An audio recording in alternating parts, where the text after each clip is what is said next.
একাদশ শ্ৰেণীৰ মৰমৰ ছাত্ৰ ছাত্ৰীসকল তোমালোক সকলোকে মোৰ ইউটিউব চেনেল এছএছ পাঠশালালৈ স্বাগতম জনাইছোঁ। মৰমৰ ছাত্ৰ ছাত্ৰীসকল, তোমালোকে সৰুৰে পৰাই অসমীয়া বিভিন্ন ব্যাকৰণৰ পুথি পঢ়ি আহিছা।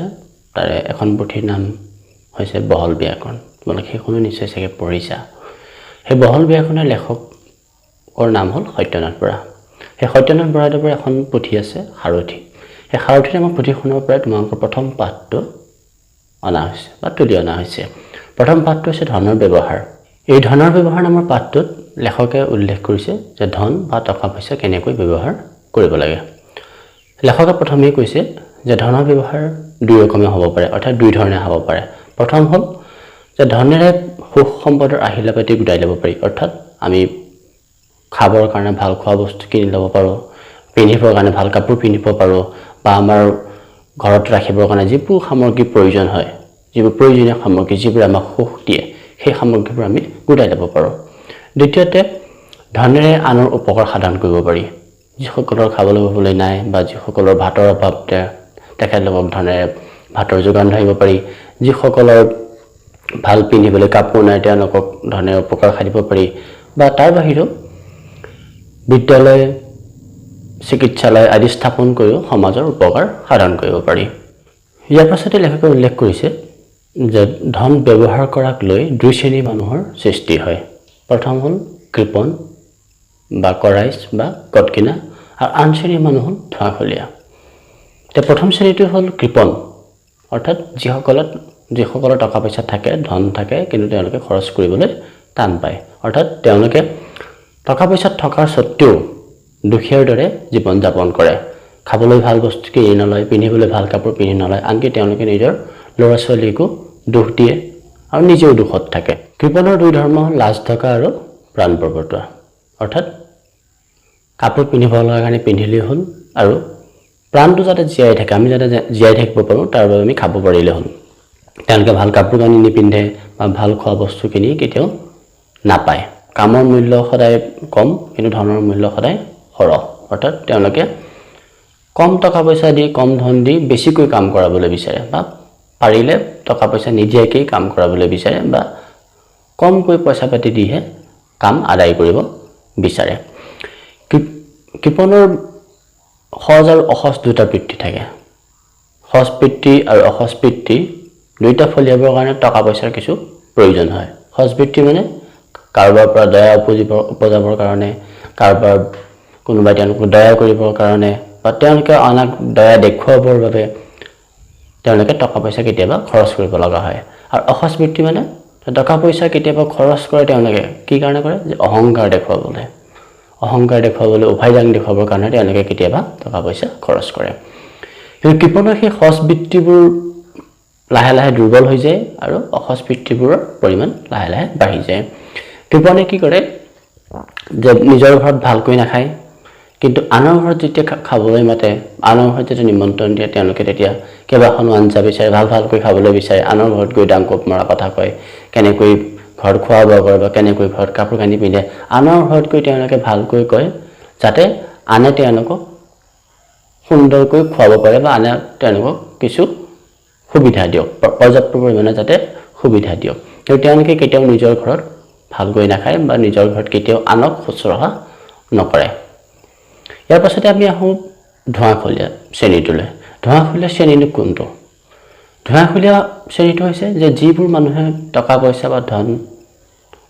ধন বেছিকৈ খৰচ কৰে, অৰ্থাৎ নিজৰ উপাৰ্জনতকৈ যদি বেছিকৈ খৰচ কৰে, একো ওচ মোচ বিচাৰ নকৰি, অৰ্থাৎ হিত অহিত, ভাল বেয়া এইবোৰ একো বিচাৰ নকৰি টকা পইচা যেনেকৈ পাৰে তেনেকৈ খৰচ কৰে। হাতত টকা থাকিলে তেওঁলোকৰ খৰচ কৰিবলৈ মনেই গৈ থাকে। সেইবোৰ মানুহক কোৱা হয় ধোঁৱাখলীয়া। এতিয়া আমি ইতিমধ্যে গম পালোৱে যে ধনৰ ব্যৱহাৰ কৰাক লৈ দুটা শ্ৰেণীৰ সৃষ্টি হৈছে, এক হৈছে কৃপণ আৰু আনটো হৈছে ধোঁৱাখলীয়া। এতিয়া কথা হ'ল যে কৃপণ মানুহ কেনেকৈ সৃষ্টি হয়, বা মানুহে কৃপণালী কিয় কৰে? লেখকে কেইবাটাও কাৰণ দিছে। তাৰ প্ৰথম কাৰণ হ'ল যে কৃপণে সদায় ধন টকা পইচা উভৈনদী কৰিব বিচাৰে। তেওঁলোকে ভাবে যে আমাৰ বহুত টকা পইচা হওক, সেইটো কাৰণে এটা শ্ৰেণীয়ে কৃপণালী কৰে। আনটো শ্ৰেণীয়ে কৃপণালী কৰে যাতে তেওঁলোকৰ ল'ৰা ছোৱালীয়ে এটা অক্ষয় ভাণ্ডাৰ পাব পাৰে, অৰ্থাৎ তেওঁলোকৰ ল'ৰা ছোৱালীলৈ যাতে বহুত টকা পইচা জমা হৈ থাকিব পাৰে তাৰ বাবে এটা শ্ৰেণীয়ে কৃপণালী কৰে ইয়াৰ বাহিৰে আন এটা শ্ৰেণী আছে সেই শ্ৰেণীটোৱে ধন গোটাই অৰ্থাৎ কৃপণালী কৰে তেওঁলোকৰ এটা উদ্দেশ্য যে তেওঁলোকৰ চকুৰে চাই থাকি ভাল লাগে অৰ্থাৎ তেওঁলোকৰ যদি ধনৰ এটা পাহাৰ হৈ যায় তেতিয়া তেওঁলোকৰ খুব মনত আনন্দ লাগে তেওঁলোকে চকুৰে টকা পইচা চাই থাকি তেওঁলোকে খুব ভাল পায় বা আনন্দ পায় আৰু সেইবাবে তেওঁলোকে কৃপণালী কৰে ইয়াৰ বাহিৰে আৰু এটা শ্ৰেণী আছে যি কৃপণালী কৰে তেওঁলোকে ভাবে যে আমি টকা পইচা গোটাই যদি আমি খৰচটো কমাই টকা পইচা গোটাব পাৰোঁ তেতিয়াহ'লে আমি এটা ডাঙৰ কাম কৰিব পাৰিম তেওঁলোকে এটা উদ্দেশ্য ৰাখে যে মই অমুকটো কাম কৰিম তমুকটো কাম কৰিম তেওঁলোকে এটা ডাঙৰ উদ্দেশ্য আগত ৰাখে আৰু টকা পইচা কৃপণালী কৰি গোটাই সেই যেতিয়া কামটো কৰিবৰ হয় তেতিয়া তেওঁলোকে মুকলি হাতেৰে ধন খৰচ কৰে এই তেওঁলোকক যদিও কৃপণ বুলি কোৱা হয় কিন্তু তথাপি তেওঁলোকৰ কৃপণালী আন তিনিটা শ্ৰেণীতকৈ কিন্তু অলপ বেলেগ তেওঁলোকক একাষাৰে কৃপণ বুলি কিন্তু ক'ব নোৱাৰে এতিয়া আমি আহোঁ যে ধোঁৱাখলীয়ানো কি কাৰণে হয় বা মানুহে খুব বেছিকৈ কিয় খৰচ কৰে বা অতিকৈ খৰচ কিয় কৰে যিসকল মানুহে খুব টকা পইচা খৰচ কৰে একো উচ নামানি বা একো বাছ বিচাৰ নকৰি কোনো হিত বিচাৰ নকৰি খুব টকা পইচা খৰচ কৰে তেওঁলোকৰ উদ্দেশ্য হ'ল যে তেওঁলোকে সমাজত এটা খিতাপ দেখুৱাবলৈ বিচাৰে যে মোৰ আছে টকা পইচা মই অমুকটো খৰচ কৰিব পাৰোঁ তমুকটো কিনিব পাৰোঁ অমুকটোত অমুকলৈ যাব পাৰোঁ তমুকলৈ যাব পাৰোঁ অমুকত মই দান দিব পাৰোঁ ইত্যাদি তেওঁলোকে সমাজত এটা খিতাপ দেখুৱাবলৈ বিচাৰে তাৰ বাহিৰেও তেওঁলোকে ভাবে যে যদি টকা পইচা বেছি খৰচ কৰি দেখুওৱা হয় তেতিয়াহ'লে সমাজৰ যিসকল অশিক্ষিত মানুহ আছে তেওঁলোকৰ চকুত চমক লাগিব আৰু তেওঁলোকে যিসকল ধোঁৱাখলীয়া মানুহ বা যিসকলে খুব টকা পইচা খৰচ কৰে তেওঁলোকক বৰলোক বুলি ভাবিব ডাঙৰ মানুহ বুলি ভাবিব আৰু তেওঁলোকে প্ৰশংসা পাবলৈ সক্ষম হ'ব আৰু এনেকুৱা কিছুমান অশিক্ষিত মানুহ আছে আমাৰ সমাজত যে চোৰে চুৰ কৰি অনা টকাইও তেওঁলোকক চকুত বিস্ময় লগাব পাৰে অৰ্থাৎ আমাৰ সমাজখন এনেকুৱা যে মানুহে টকা পইচা থকা মানুহকে সন্মান কৰে বা যিসকলে খুব টকা পইচা বেছিকৈ খৰচ কৰিব পাৰে তেওঁলোককে আগস্থান দিয়ে আৰু ধোঁৱাখলীয়া মানুহে সেইটো জানে যে সমাজত কিতাপ দেখুৱাবলৈ হ'লে সমাজত প্ৰশংসা পাবলৈ হ'লে আমি খৰচ কৰি দেখাব লাগিব কিন্তু লেখকে কৈছে যে কৃপণে যেনেকৈ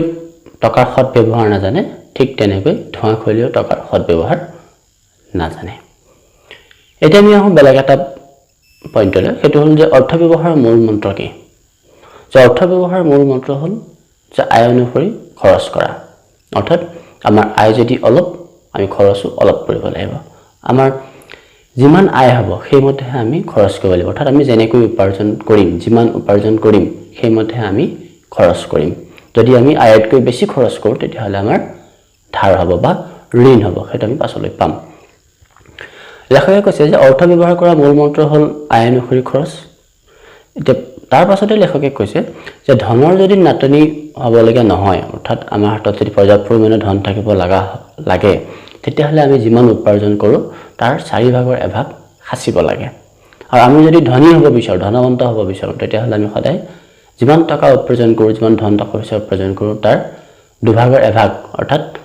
আধা সাঁচি থ'ব লাগে আৰু যদি আমি নিধৰুৱা হ'বলৈ হয় কাৰো ওচৰত ধাৰ ধুৰ নথকাকৈ আমি সুন্দৰকৈ যদি জীয়াই থাকিব বিচাৰোঁ তেতিয়াহ'লে 3/1 সদায় সাঁচি ৰাখিব লাগে অৰ্থাৎ আমি যিমান উপাৰ্জন কৰোঁ তাৰ 3/1 সদায় সাঁচি ৰাখিব লাগে তাৰ পাছতে লেখকে কৈছে যে মানুহৰ ধাৰ কেতিয়া হয় বা ঋণ কেতিয়া হয় আৰ্জনতকৈ সৰহ খৰচ কৰিলে মানুহৰ ঋণ হয় বা ধাৰ হয় আমি যিমান উপাৰ্জন কৰোঁ যিমান আৰ্জন কৰোঁ তাতকৈ যদি বেছি খৰচ কৰোঁ তেতিয়া আমাৰ ধাৰ হ'ব বা ঋণ হ'ব আৰু লেখকে কৈছে যে ঋণক মানুহে সদায় ব্যাধিৰ লগত ৰিজায় অৰ্থাৎ বেমাৰৰ লগত ৰিজায় বেমাৰে যেনেকৈ আমাৰ দেহৰ তেজ মঙহ নাইকিয়া কৰি দিয়ে ঠিক তেনেকৈ ঋণেও অৰ্থাৎ ধাৰেও আমাৰ অৰ্থনৈতিক অৱস্থাটো একেবাৰে বেয়া কৰি দিয়ে অৰ্থাৎ বেমাৰে আমাৰ তেজ মাংস শুহি নিয়ে ধাৰে আমাৰ অৱস্থা শুহি নিয়ে অৰ্থাৎ অৱস্থা একেবাৰে নাইকিয়া কৰি দিয়ে মোৰ ছাত্ৰ ছাত্ৰীসকল পাঠটো যথেষ্ট দীঘলীয়া তাত তোমালোকে পঢ়িলেও বুজি পাবা মই যিখিনি তাৰ গুৰুত্বপূৰ্ণ পইণ্ট বা বিষয় সেইকেইটা তোমালোকক দাঙি ধৰিছোঁ আৰু পাঠটোৰ একেবাৰে শেষত এটা গুৰুত্বপূৰ্ণ বিষয় আছে সেইটো হৈছে যে মানুহে যেতিয়া ধাৰ কৰে বা ঋণ কৰে সেই ধাৰ বা ঋণ কেনেকৈ কমাব পাৰি তাৰ এটা ভাল উদাহৰণ এটা দিছে যে আমাৰ যিবিলাক খুচুৰীয়া যিবোৰ খৰচ আছে আমি সৰু সৰু যিবোৰ খৰচ থাকে সেই খৰচবোৰক লেখকে গুপ্ত শত্ৰু বুলি কৈছে তো মই তোমালোকক এটা সৰু এটা উদাহৰণ দিওঁ সেইটো চাবা যে এখন ডাঙৰ জাহাজ আছে জাহাজখন সাগৰত গৈ আছে তাত এটা সৰু ছিদ্ৰ ওলাল এটা সৰু ফুটা ওলাল যদি মানুহে যদি সেই ফুটাটো যদি বন্ধ নকৰে বা সেই সৰু ফুটাটোক যদি মানুহে গুৰুত্ব নিদিয়ে তাহলে সেই সৰু ফুটাটোৱেদি পানী সোমাই সোমাই গোটেই জাহাজখন ডুবাই দিব পাৰে ঠিক তেনেকৈ খুচুৰীয়া খৰচ অৰ্থাৎ আমি য'ত ত'ত কমকৈ যিবোৰ খৰচ কৰি থাকোঁ যিবোৰ অবাবত খৰচ কৰি থাকোঁ যিবোৰ খৰচ নকৰিলে হয় সেই খৰচবোৰে কি কৰে যে আমাৰ অৰ্থনৈতিক অৱস্থাটো ডুবাই দিব পাৰে আমাক ধাৰ ধুৰ কৰাত বাধ্য কৰাব পাৰে অৰ্থাৎ খুচুৰীয়া খৰচ হৈছে যিবোৰ সৰু সুৰা খৰচ সেই খৰচবোৰ হৈছে সদায় গুপ্ত শত্ৰুৰ নিচিনা কোন মুহূৰ্তত আহি আমাক বিন্ধেহি আমি গমেই নাপাওঁ মোৰ ছাত্ৰ ছাত্ৰীসকল আশা কৰোঁ তোমালোকে ধনৰ ব্যৱহাৰ পাঠটো বুজিব পাৰিছা ইয়াৰ পাছৰ ভিডিঅ'টোত আমি এই পাঠটোৰে প্ৰশ্নোত্তৰসমূহ আগবঢ়াম